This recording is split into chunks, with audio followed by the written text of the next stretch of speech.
تګ و دو کوئ او د پارلیماني سیاست نه راواله تر دې وخته پورې لګیا یې. پارلیمان کې پاتې شوئ، د پاکستان چې کوم پارلیماني نظام دی دې ته په کوم نظر ګورئ او دا حقیقت کې د مسایلو حل دی؟ د پارلیمان دا مسلې حل کولی شي؟ دا خو اظهر من الشمس حقیقت دی چې دا کم کسان پارلیمنت کې ناست دي د یو څو نه علاوه دې سره منډیټ نشته. نو چې منډیټ نشته نو هغوی به قانون سره جوړ کړي.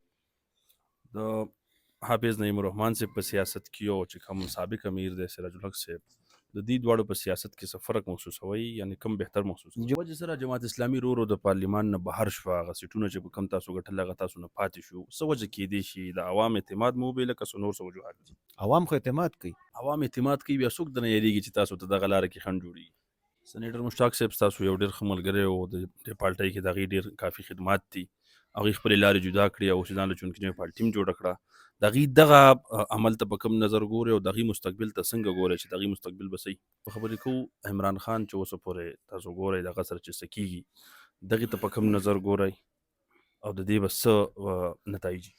موږ هم بله خبره نه کوم. ډاکټر صاحب په دغه بل باندې مولانا فضل الرحمن صاحب او دغه ملګرو ډېر ښایسته بیانات کړي دي، هغې ته په کوم نظر ګورئ؟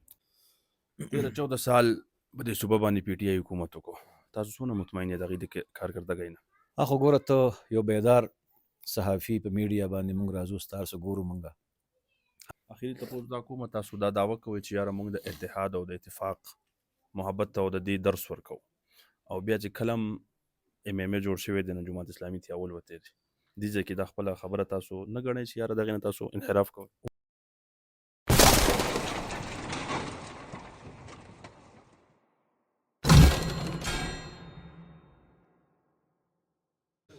بسم الله الرحمن الرحیم. السلام علیکم ورحمت الله وبرکاته. قدرمنو کتونکو تاسو ګورئ همدم ټي وي، زه یم ستاسو کوربه شفیع الله. پروګرام ام نظر سره یو ځل بیا ستاسو خدمت کې حاضر یم. دا وخت چې مونږ موجود یو پورن فیضه کې او دلته المرکز الدراسات الاسلامیه چې کومه د جنکو مدرسه ده په هغې کې ختم بخاري پروګرام او په دغه پروګرام کې چې دی نو د مردان نه راغلی خصوصي مېلمه مولانا ډاکټر عطا الرحمن صاحب کوم چې نایب امیر دی د جماعت اسلامي پوره پاکستان او MNM پاتې شوی دی، هغه په دغه پروګرام کې چې دی نو مهمان خصوصي و. دا وخت مونږ د فخر الابرار صاحب په حجره کې ناست یو، هغوی د ډوډۍ ډېر ښایسته پروګرام کړی و. ډاکټر صاحب ټولو نه اول خو تاسو ته په دې خاوره باندې یو ځل بیا تاسو ماشاءالله چې کله هم په دې علاقه باندې داسې خوشحالي راغلې ده، تاسو پکې شرکت کړی دی، تاسو ته بیا هرکلی و، قدمونه مبارک شه. جزاک الله، ډېره مننه، شکریه. دلته رالی په دې غریزه علاقه کې خلکو ته خو دا داسې شړ غرونه ښکارېږي، خو ماشاءالله په دین په حوالې باندې ډېره زیاته زرخیزه ده. تاسو خپله وکته د دې علماو د محنت ته د کاوش ته دې ته په کوم نظر ګورئ؟ بسم الله الرحمن الرحیم. څنګه چې تاسو وویل دا په دین مین خلکو علاقه ده، د علماو علاقه ده، دلته ډېر لوی محنت شروع دی. د دین علم خورول دا یو ډېر لوی د الله احسان دی، انعام دی، د خلکو ضرورت دی. دلته بناتو ته بنینو ته د علماء کرام علم خوري، رڼا ورته ورکوي. نن په هغه سلسله کې د دې مرکز دراسات اسلامیه د بنین د بناتو چې کوم مدرسه ده د هغې پروګرام وشو. 100 جینکۍ د دور حدیث نه فارغې شوې. او بله هغه خبره دا ده، ما په خپلو خبرو کې مو کړه چې دا د دې په شا دا کم علما دي دا ډېر جید علما دي، دوی په خپله د علوم ښه په ګهرایۍ باندې حاصل کړي دي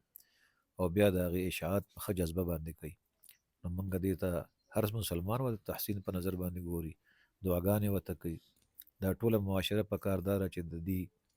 شکرګزار وګرځي، د دې دپاره دعاګانې وکړي. دا ډېر لوی احسان دی په دې علاقه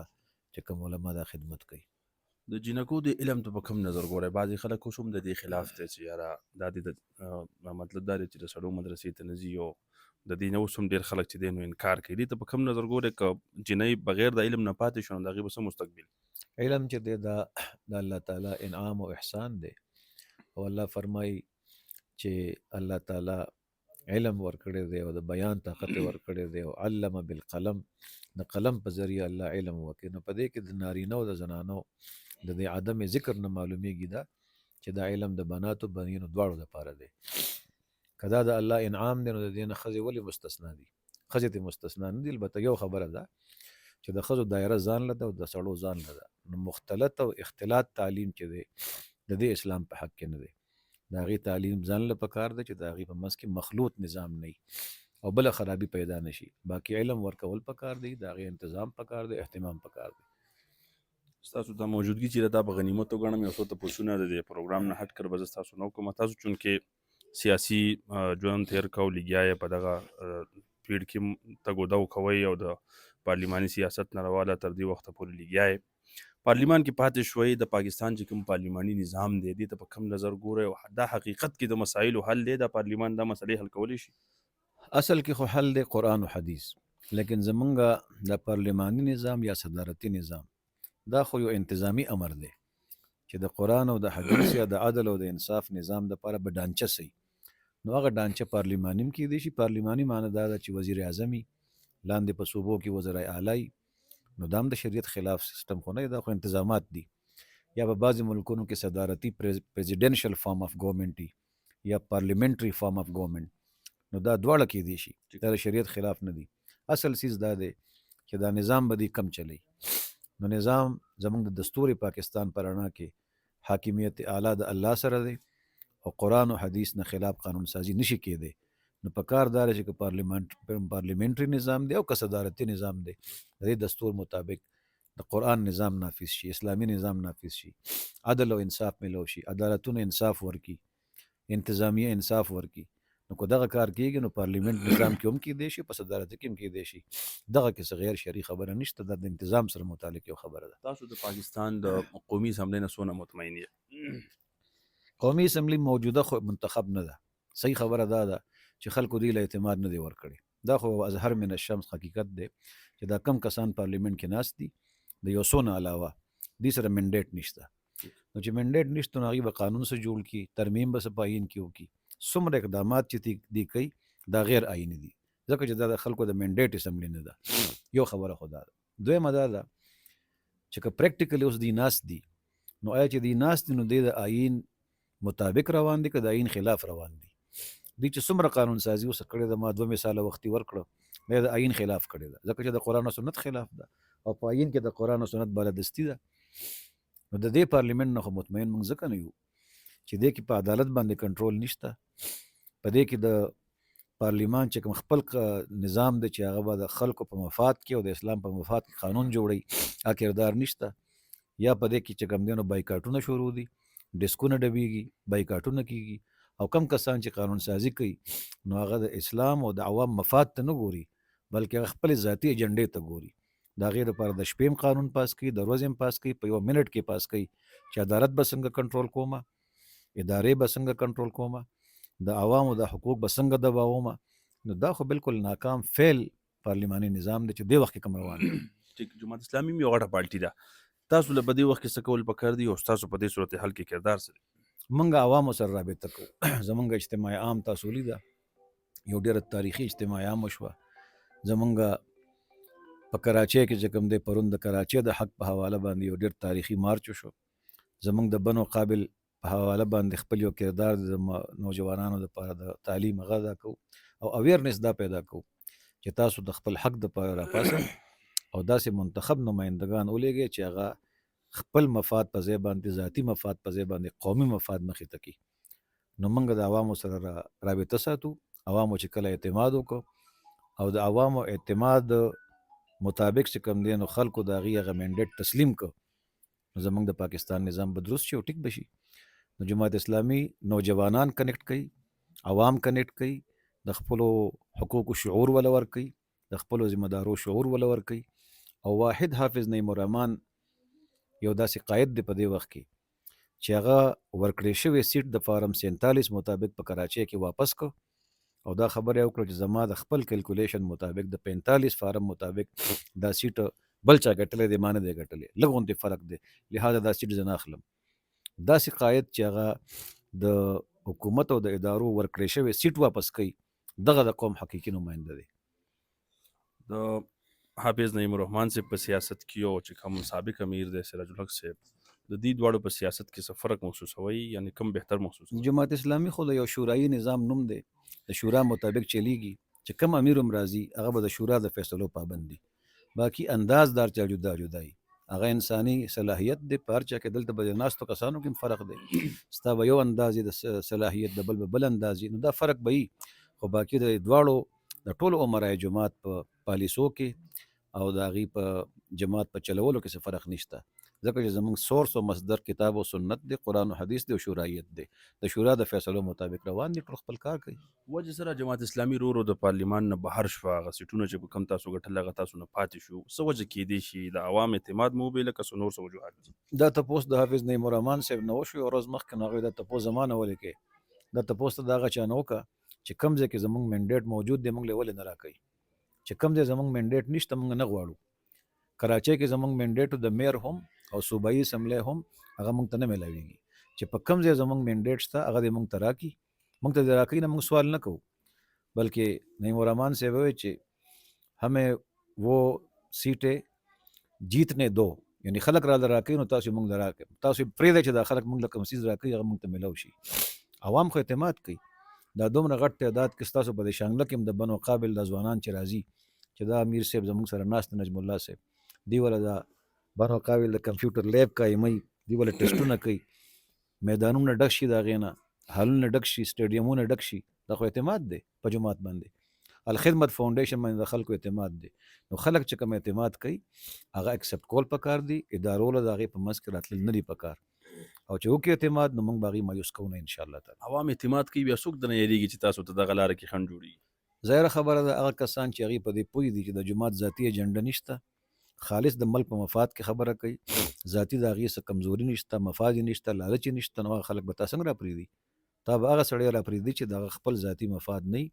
که هغه زموږ اسټیبلیشمنټ دی او که هغه هر څوک دی چې د ملک مفاد ته وګوري هغه به ستا لار نه نیسي. زموږ لار به هغه سړی نیسي چې هغې ته پته راشي دی موږ په پیسو نه شو اخیستی، دباولی یې نه شو.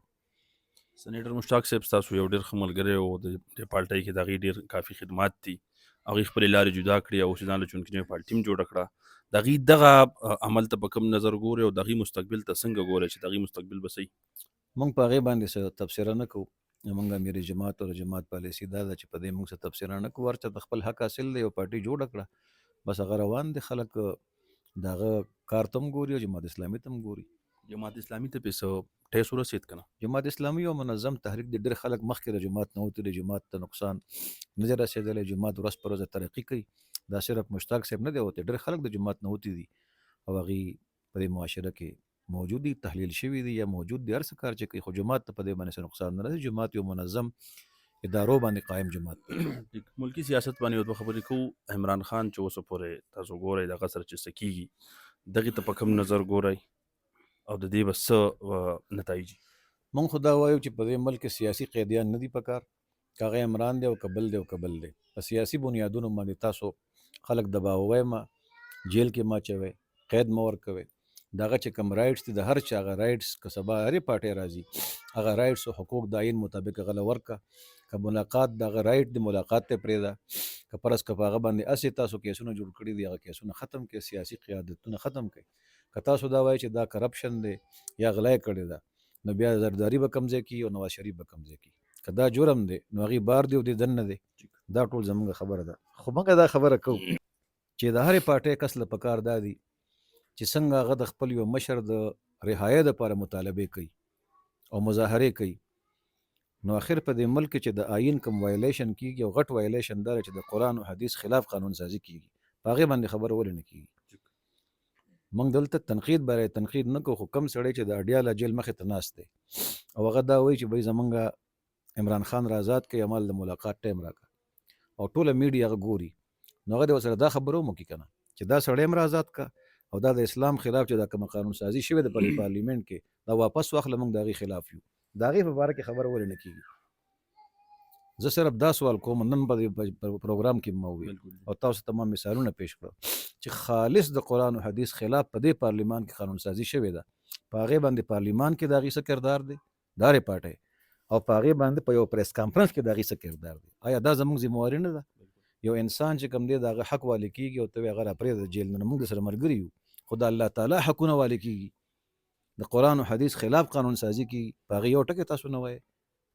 دا موږ چې په کوم ځای کې ناست یو دا د یو سیاسي پارټۍ د یو مشر چې رولینګ پارټي ده، د هغه رولینګ پارټۍ د هغه مشر په ځای کې موږ ناست یو. آیا د دې دا خلکو له پکار دا دي چې تپوس د دغه رولینګ پارټۍ د مشر نه وکړي چې دلته خو یو میلمه راغلی و خو دا خبرې وکړې، نو که دا خبرې ټیکي نو تاسو داسې قانون ولې پاس کړی دی؟ ستاسو د دې علاقې دا خو د پښتنو علاقه ده، د علماو علاقه ده، کم کس دې په دې شانګله کې چې هغه به وایي چې دا کم قانون پاس شوی دی دا ما چې ذکر وکړو د 18 کالو نه کم عمر د واده د پابندۍ قانون یا ډومېسټک وایلنس که دا د قرآن او سنت خلاف دی دا تپوس پکار دی چې تاسو دا قانون ولې پاس کوئ د شانګلې د عوامو نه تاسو ووټ اخلئ شانګلې عوام خو مسلمانان مخکې دي په دین مین مخکې دي پاټو کې رستو دي زمونږ دین مخکې دی او زمونږ پاټۍ په خپل ځای